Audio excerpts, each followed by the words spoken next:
بسم اللہ الرحمن الرحیم۔ السلام علیکم ورحمۃ اللہ۔ پیارے بھائیوں، آج ہم سنیں گے کوا کھانا حلال ہے یا حرام۔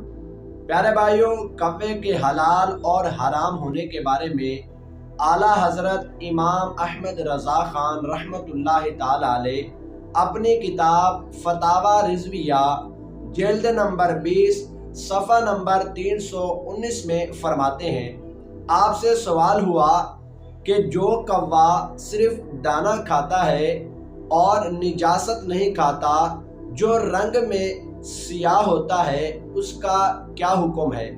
اور جو کوا دانہ بھی کھاتا ہے اور نجاست بھی کھاتا ہے، اس کا کیا حکم ہے؟ تو پیارے بھائیوں، اعلیٰ حضرت امام احمد رضا خان رحمۃ اللہ تعالی علیہ آپ نے فرمایا، دانہ خور کوا جو صرف دانہ کھاتا ہے، نجاست کے پاس نہیں جاتا، جسے غراب زر بھی کہتے ہیں، یہ چھوٹا سا اور رنگ میں بالکل سیاہ ہوتا ہے اور اس کی چونچ اور ٹانگیں سرخ ہوتی ہیں، تو اس کا کھانا بلا اتفاق جائز ہے۔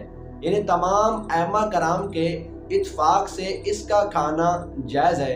اسی طریقے سے مردار خور کوا جو دانہ بھی کھاتا ہے اور نجاست بھی کھاتا ہے، جسے غراب اب کا بھی کہتے ہیں، جس کے سیاہی کے ساتھ سفیدی بھی شامل ہوتی ہے، تو اس کا کھانا ناجائز اور حرام ہے۔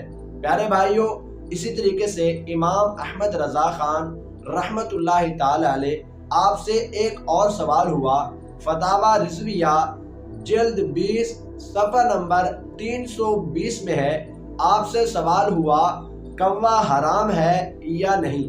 آپ رحمۃ اللہ تعالی علیہ نے جواباً ارشاد فرمایا کہ جو کوے ہمارے دیار میں پائے جاتے ہیں، یہ سب حرام ہے۔